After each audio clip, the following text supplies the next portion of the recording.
Right, hello, welcome to the Final Flat podcast. We're going to start with our first episode today. We've got Joe and myself, James. We've decided to start this channel as a bit of fun, but we're going to start with a Cheltenham preview. Obviously, the big festival coming up next week. So, are you looking forward to it, Joe? What are you thinking? Can't wait, mate. It's arguably the best week of the year, isn't it? So, what more can you want, really? Very true. What we're going to do is we're going to run through the graded races. We're not going to do the handicaps. We might have a couple of handicaps come the end, potentially, but we'll see. But we're going to get straight into it, try and not keep it too long, but we're going to get straight onto it with the Supreme Novices Hurdle. And the field, as it stands, is Facile Vega 5-2, Marine Nationale 4-1, Imperia Pass 6-1, probably don't go here, Elite Tomp 6-1, Lucia 8-1, Gaelic Warrior 8-1, Timoris 12-1, High Definition 12-1, and Diverge 14-1, 16-1 Bar, horses like Chasing Fire, Hunter's Yarn, things like that. So I think the first ever race preview for the Final Flight, I'm going to give you the honours, Joe. So take it away, mate. What are your thoughts on this, on the Supreme Novices Hurdle 2023? Perfect. So I think I have a very strong opinion on Marine Nationale to win this race. I think gets the trip perfect. Cheltenham Hill suit. He was on soft ground the last day. Didn't like it. The jockey said that after the race. They just threw him in, not threw him in sort of thing, but they put him in there. Didn't expect much, and he obviously come on massively from his performance before. They said it'd be the first time he was off the bridle. Answers questions, come off the bridle well. Found something after the last flight after he smacked that one. Got up and won. Form's been boosted since.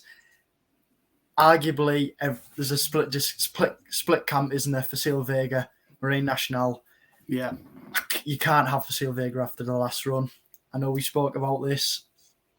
I just can't have it for me, especially at the prices. I think Marine Nationale should be favourite here. Yeah, I probably agree with you there, to be fair. I was a massive Facile Vega fan, as you well know, and I was touting him the whole time, all last year and all this year, but I don't know, the way that race was run, and it was more, he just went out like a light. Do you know what I mean? The way that horses come up alongside him, and he's just gone. He's just completely stopped. And I'm thinking, I couldn't back an horse at 5-2 at that price. Potentially each way maybe, but no, I think you're right on that one. I mean, especially when there's arguably he did go too fast, but this. When you look at the times, it wasn't unbelievably fast. He was keen in his hands. And when you look at the race back, he arguably didn't have control of the horse.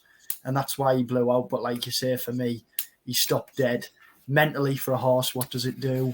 They said he was lame the week after. Can they get him back? There's a lot of questions in that camp where, Barry O'Connell's been sweet on him all the way along. Jockey's been sweet on him. Breezed through everything. He should come on from the last run. He's been put away for the winter. I'm hearing a lot of good things. So, fingers crossed. The first one. I agree. Yeah, and I agree with you. I'm going to agree with you on this. And my selection would have been Marine Nationale as well. I think people go on about, the long layoff and all that sort of stuff. But according to Mr. Barry O'Connell, it's been the plan all along, bring him in fresh. 100%. And I don't see it being a problem saving him for the better ground, things like that. I look through the rest of them. I look at, Elite Tom.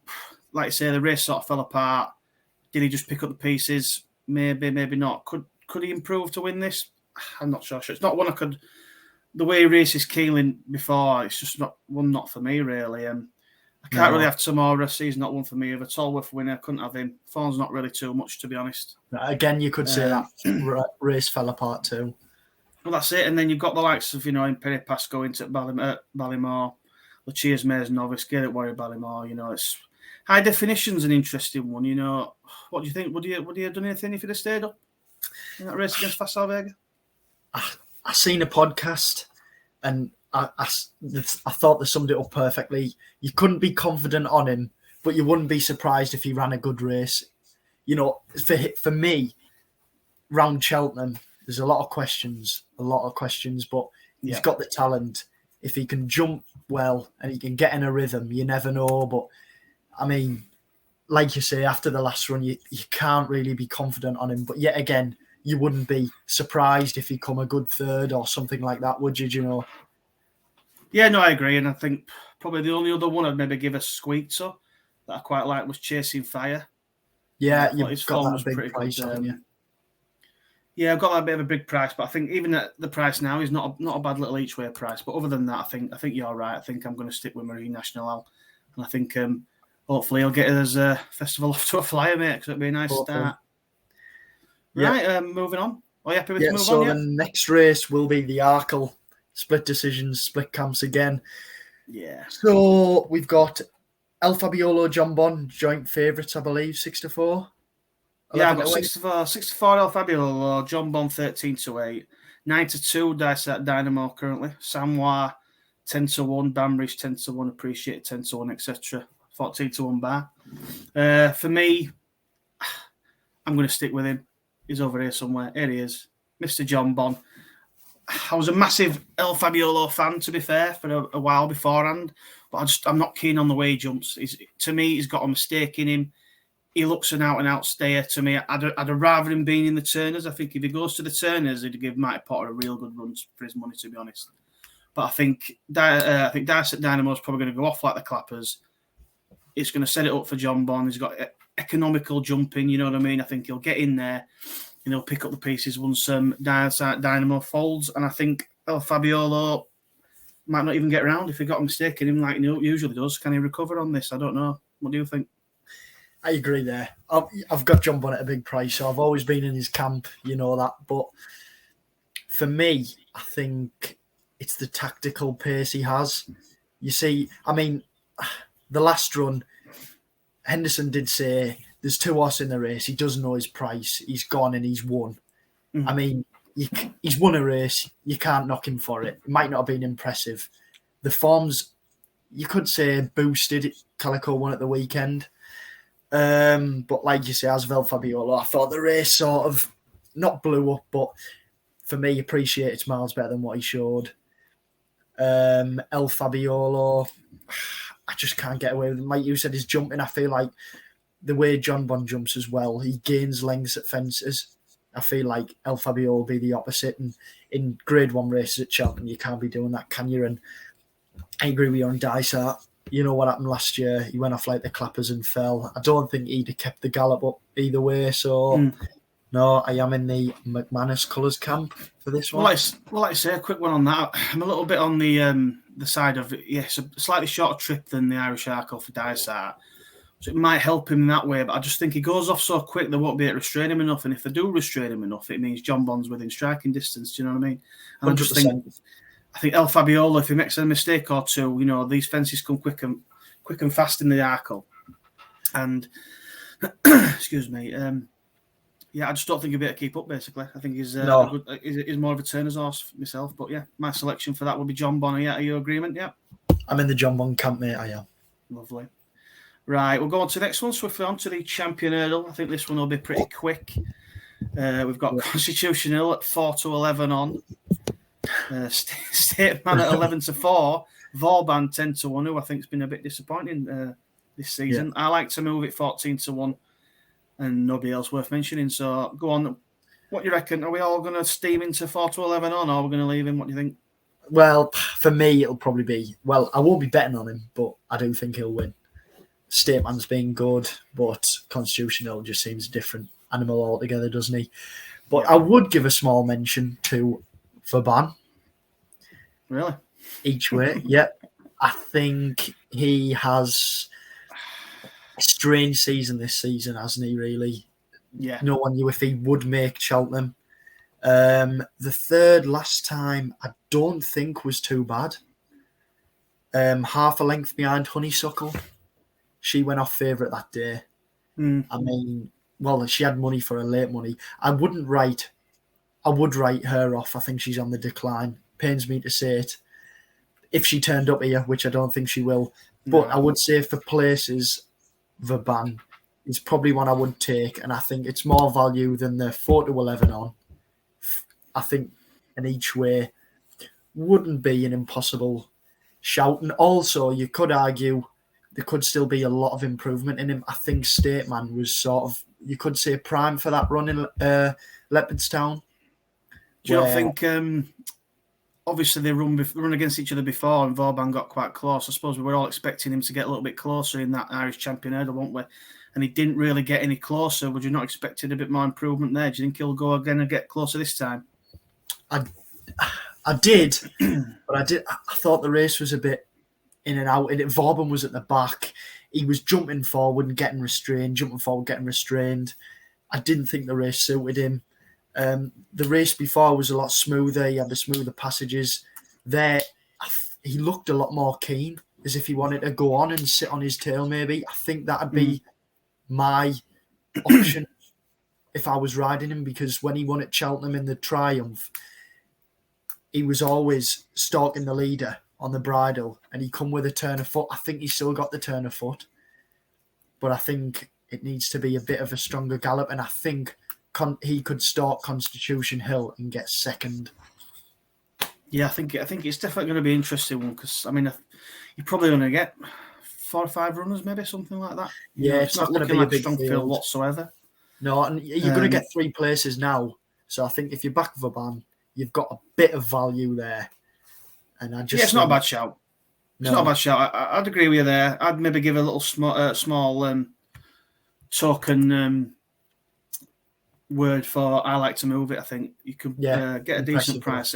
Again, like you say, it's not really a betting race, is it? Isn't it? Constitution Hill. You can maybe look at the without markets or whatever, but other than that, you just sort of sit back, enjoy, and just take Constitution Hill for what he is. Because let's be honest, he's an absolute weapon. He's a beast, isn't it? He's an aeroplane. Hopefully, he's going to blow these apart. Early on in the season, to be fair, I was fully like Honeysuckle. I wanted to beat him. I'm desperate for her to beat him, because this hype over this Constitution Hill is just massive. And it was almost like he's done nothing yet. He's won a Supreme, fair enough, and he won it in a good time, all that sort of stuff.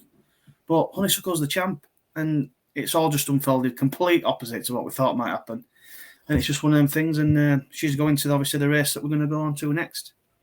And that's the Mares Hurdle, which is looking a pretty deep race, if I'm honest with you, Joe.